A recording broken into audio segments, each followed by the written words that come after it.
Enseignement biblique, la sortie des enfants d'Israël de l'Égypte et la signification de la terre promise pour les enfants de Dieu.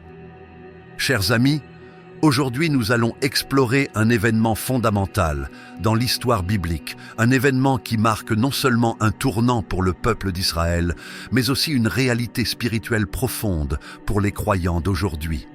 Il s'agit de la sortie des enfants d'Israël de l'Égypte et de la signification de la terre promise. Nous allons plonger dans les Écritures, examiner ce que cela représente pour les enfants de Dieu aujourd'hui et comment cela nous enseigne sur notre propre marche de foi. La sortie des enfants d'Israël de l'Égypte, un événement central dans l'histoire biblique, est d'abord une histoire de délivrance. Le livre de l'Exode nous raconte comment Dieu, dans sa grande miséricorde, a entendu les cris de son peuple, oppressé en Égypte. Pendant plus de 400 ans, les Israélites ont été esclaves, soumis à des conditions inhumaines. Mais le Seigneur, fidèle à ses promesses, intervient par l'intermédiaire de Moïse pour libérer son peuple. Nous lisons dans Exode 3, 7, 8, « L'Éternel dit, j'ai vu la souffrance de mon peuple qui est en Égypte, et j'ai entendu leurs cris à cause de leurs oppresseurs. Je connais leur douleur. C'est pourquoi je suis descendu pour les délivrer de la main des Égyptiens et pour les faire monter dans ce pays, vers un pays bon et spacieux, vers un pays où coule le lait et le miel. » Cette promesse est plus qu'un simple déplacement géographique. Elle est la promesse d'une nouvelle vie, d'une restauration complète. Nous devons comprendre que cette sortie d'Égypte n'est pas simplement une sortie physique, mais aussi une sortie spirituelle. L'Égypte, dans la Bible, représente tout ce qui est lié à l'esclavage du péché, à l'oppression et à la corruption de ce monde. La sortie d'Égypte symbolise la libération que nous, en tant qu'enfants de Dieu, avons en Jésus-Christ. Tout comme Moïse a été envoyé pour libérer le peuple, Jésus est venu pour nous libérer de l'esclavage du péché. Jean 8,36 nous rappelle « Si donc le Fils vous affranchit, vous serez réellement libres ». Il s'agit d'une libération spirituelle qui nous mène à une vie nouvelle en Christ. Ce processus de sortie d'Égypte commence par un acte de foi. Les enfants d'Israël ont dû obéir à Dieu, même lorsqu'ils étaient confrontés à des obstacles immenses. La traversée de la mer Rouge, Exode 14, 20 et 1 à 22, en est un exemple frappant. Dieu leur a dit de marcher à travers les eaux et ils ont obéi. Ils ont dû avoir confiance en la puissance de Dieu, sachant que lui seul pouvait ouvrir la mer et les amener à la liberté. Mais après la sortie, il ne suffit pas de fuir l'esclavage pour entrer dans la promesse. Ce qui se passe ensuite dans le désert est aussi crucial que la sortie elle-même. Le désert représente le temps d'épreuve, de purification et de formation. Dieu n'a pas conduit son peuple immédiatement vers la terre promise. Au contraire, il les a conduits dans le désert pour leur enseigner à vivre selon ses principes et à dépendre de lui pour leur provision. Dieu leur a donné la manne du ciel, Exode 16, et les eaux du rocher, Exode 17, montrant qu'il est le pourvoyeur fidèle de ses enfants. Ce temps dans le désert était aussi un temps de préparation spirituelle. Le peuple d'Israël devait apprendre à obéir aux commandements de Dieu, à vivre selon sa volonté, à se purifier et à grandir dans sa foi. Le désert, bien que difficile, était un moyen pour Dieu de les amener à la maturité spirituelle. Aujourd'hui, pour nous, cela peut signifier que même dans les moments difficiles de notre vie, Dieu veut nous transformer et nous préparer pour ce qu'il a promis. C'est dans ces périodes de lutte et d'épreuve que notre foi grandit, tout comme le peuple d'Israël a grandi dans le désert. Lorsqu'ils arrivent enfin aux portes de la terre promise, le peuple est confronté à un défi majeur. Croire que Dieu va vraiment leur donner ce qu'il a promis. Ils ont vu la puissance de Dieu dans les miracles du désert, mais face aux géants de Canaan, leur foi est mise à l'épreuve. Cependant, Josué et Caleb, deux des espions envoyés en Canaan, encouragent le peuple à faire confiance à Dieu et à prendre possession de la terre promise. Nombre 14, 6 à 9. Malheureusement, la majorité du peuple choisit la peur plutôt que la foi et refuse d'entrer dans la promesse. Cette rébellion a eu de lourdes conséquences. Une génération entière a dû mourir dans le désert avant que le peuple puisse entrer dans la terre promise. Mais finalement, Josué mène les Israélites dans la terre de Canaan. Un pays fertile, un lieu de bénédiction promise où ils jouissent des fruits du travail de la terre. Cette terre promise est le symbole de la pleine réalisation des promesses de Dieu. Il est important de se rappeler que la terre promise est aussi un héritage spirituel. Hébreux 11:16 nous dit que ceux qui ont espéré la promesse de Dieu aspirent à une meilleure patrie, c'est-à-dire une patrie céleste. Nous sommes appelés à vivre dans l'espérance d'un royaume éternel, un royaume où Dieu régnera en majesté et où nous vivrons dans une communion parfaite avec lui. La terre promise pour les enfants de Dieu aujourd'hui est avant tout un héritage céleste, un futur glorieux qui nous attend. C'est ce que Paul appelle le prix de l'appel céleste de Dieu en Jésus-Christ, Philippiens 3:14. En attendant ce jour glorieux, nous sommes appelés à vivre dans la lumière de cette promesse, à marcher par la foi et à vivre en fidélité avec Dieu. Nous vivons dans un monde marqué par la souffrance et les épreuves, mais nous avons une espérance vivante en Jésus-Christ. Il nous guide chaque jour vers cette terre promise, vers la réalité éternelle de la présence de Dieu. Chers amis, si vous avez été édifiés par cette méditation, je vous encourage à vous abonner à notre chaîne Parole et Lumière et à partager cette vidéo avec vos proches. Que ce message d'espoir et de victoire puisse toucher beaucoup d'autres et que chacun puisse grandir dans la foi et l'espérance de la promesse de Dieu. Que Dieu vous bénisse et vous accorde sa paix. Marchons ensemble vers la terre promise, sachant que notre Dieu est fidèle à accomplir toutes ses promesses. Amen. Ce n'est pas simplement une possession géographique, mais une représentation du royaume de Dieu. Dans le Nouveau Testament, Jésus parle de la promesse du royaume de Dieu comme étant un lieu où il n'y a plus de souffrance, de péché, ni de mort, mais une paix éternelle dans la présence de Dieu. Pour les chrétiens d'aujourd'hui, la terre promise représente notre héritage spirituel en Christ. Hébreux 11:13-16 nous rappelle que les anciens, bien qu'ayant reçu des promesses, n'ont pas vu leur accomplissement complet sur terre. Ils ont vu ces promesses de loin et ils se sont réjouis d'une promesse éternelle. Mais maintenant, ils aspirent à une meilleure patrie, c'est-à-dire une patrie céleste. C'est pourquoi Dieu n'a pas honte d'être appelé leur Dieu, car il leur a préparé une ville. Cette ville, c'est la Nouvelle Jérusalem, où Dieu vivra éternellement avec son peuple. Apocalypse 20 et 1:3. Ainsi, la terre promise pour les enfants de Dieu aujourd'hui, ce n'est pas simplement un lieu géographique, mais un état spirituel et éternel avec Dieu. C'est une promesse de repos, de paix et de victoire sur les forces de ce monde. Elle représente la pleine communion avec Dieu dans sa présence. La terre promise, c'est la vie éternelle avec Dieu dans son royaume. En tant que croyants, nous sommes appelés à vivre en attendant cette promesse. Mais tout comme les Israélites, nous devons aussi traverser des déserts, des épreuves et des temps de purification pour entrer dans cette pleine promesse. Mais tout comme Dieu n'a pas abandonné son peuple, il ne nous abandonnera pas non plus. Il est fidèle à accomplir toutes ses promesses. Chers frères et sœurs, je vous invite à réfléchir à ce que cela signifie pour vous aujourd'hui. Avez-vous pleinement saisi la promesse de Dieu pour votre vie et êtes-vous prêt à lui faire confiance, même dans les moments difficiles?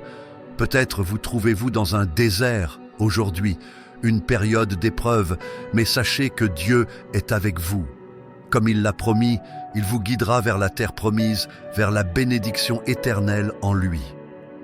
Avant de conclure, j'aimerais vous encourager à partager cette vidéo avec vos amis et à vous abonner à notre chaîne Parole et Lumière pour d'autres enseignements bibliques qui vous aideront dans votre marche de foi.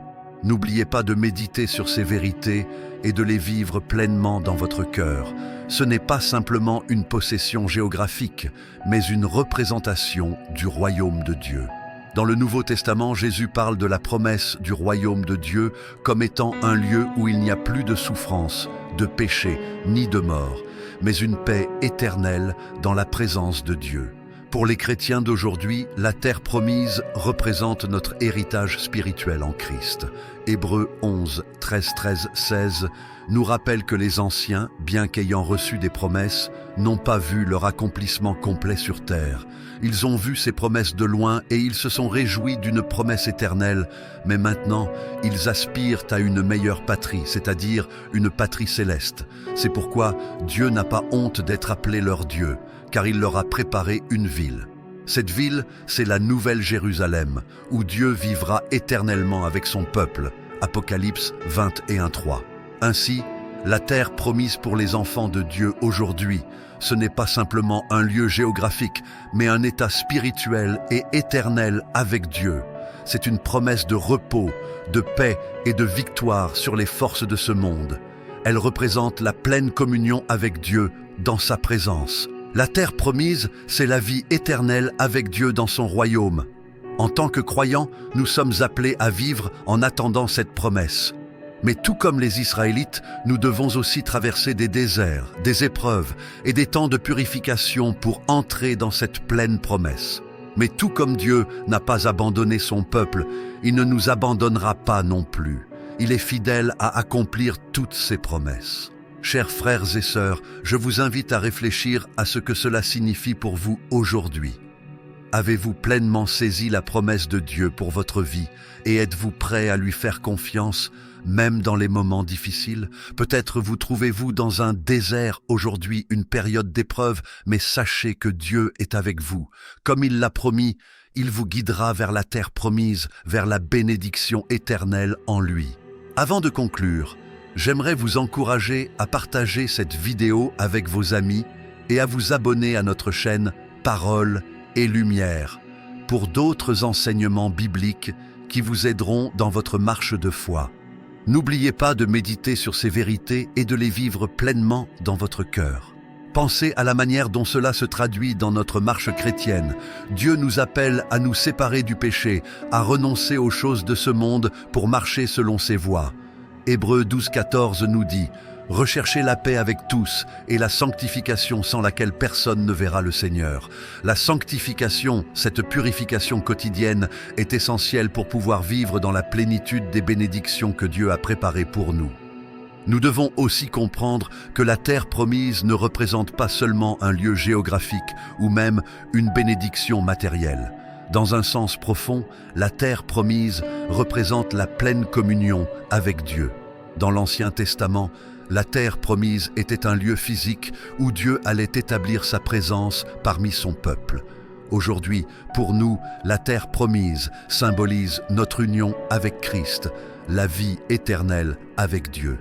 Jean 14, 2-3 nous assure que Jésus prépare une place pour nous dans la maison de son Père. Dans la maison de mon Père, il y a plusieurs demeures. Si cela n'était pas, je vous l'aurais dit. Je vais vous préparer une place. Et lorsque je serai allé et que je vous aurai préparé une place, je reviendrai et je vous prendrai avec moi, afin que là où je suis, vous y soyez aussi. Cette promesse de Jésus est la plus grande des promesses, et elle nous rappelle que la terre promise, c'est avant tout la présence de Dieu avec nous, dans un royaume où il n'y a plus de douleur, plus de souffrance, plus de péché. C'est dans cette réalité spirituelle que nous devons vivre chaque jour. En Christ, nous avons déjà cette terre promise de manière spirituelle, mais tout comme les Israélites, nous attendons un jour d'entrer pleinement dans la réalité de ce royaume éternel. 1 Pierre 1-4 nous parle d'un héritage incorruptible, pur et qui ne se fane, celui de la vie éternelle que Dieu nous réserve. Cela nous invite à réfléchir sur ce que cela signifie vivre dans l'attente de la promesse de Dieu. Le voyage des Israélites vers la terre promise est une image de notre propre voyage spirituel vers le royaume de Dieu. Il ne suffit pas d'avoir été délivré du péché, il nous faut également persévérer dans la foi, même face aux difficultés de la vie. La foi est un voyage, et ce n'est pas un chemin toujours facile. Tout comme les Israélites ont dû affronter des géants dans la terre promise, nous aussi, nous sommes confrontés à des obstacles dans notre vie chrétienne. Mais Dieu nous appelle à les affronter avec confiance, en sachant qu'il est plus grand que toutes les difficultés. Il est également important de se rappeler que l'entrée dans la terre promise n'est pas quelque chose que nous pouvons obtenir par nos propres efforts.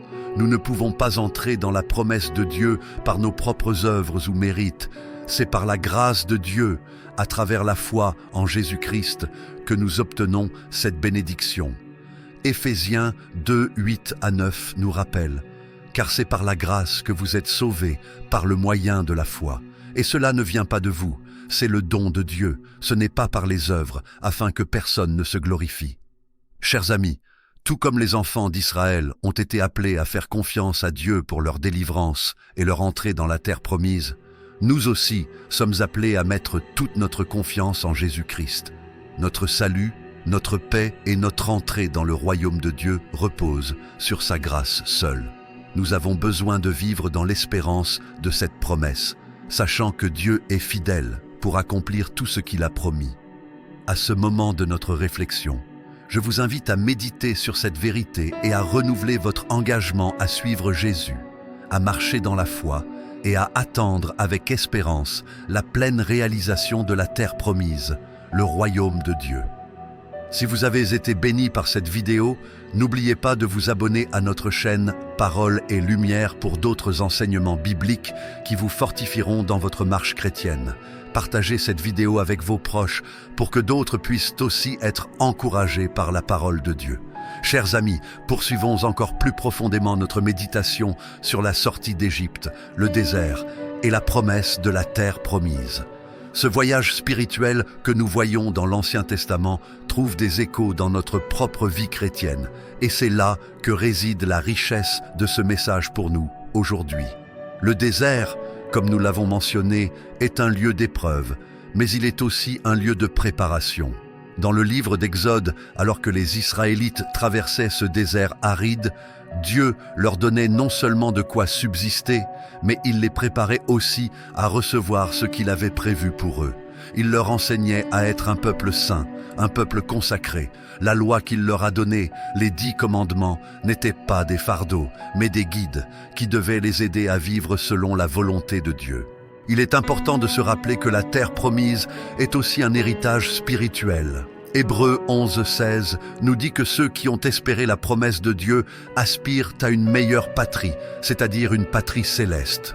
Nous sommes appelés à vivre dans l'espérance d'un royaume éternel, un royaume où Dieu régnera en majesté et où nous vivrons dans une communion parfaite avec lui.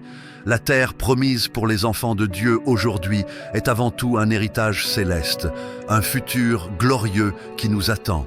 C'est ce que Paul appelle le prix de l'appel céleste de Dieu en Jésus-Christ, Philippiens 3,14. En attendant ce jour glorieux, nous sommes appelés à vivre dans la lumière de cette promesse, à marcher par la foi et à vivre en fidélité avec Dieu. Nous vivons dans un monde marqué par la souffrance et les épreuves, mais nous avons une espérance vivante en Jésus-Christ. Il nous guide chaque jour vers cette terre promise, vers la réalité éternelle de la présence de Dieu. Chers amis, si vous avez été édifiés par cette méditation, je vous encourage à vous abonner à notre chaîne Parole et Lumière et à partager cette vidéo avec vos proches.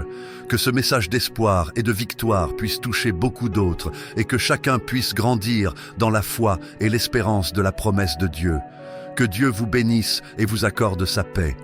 Marchons ensemble vers la terre promise, sachant que notre Dieu est fidèle à accomplir toutes ses promesses. Amen.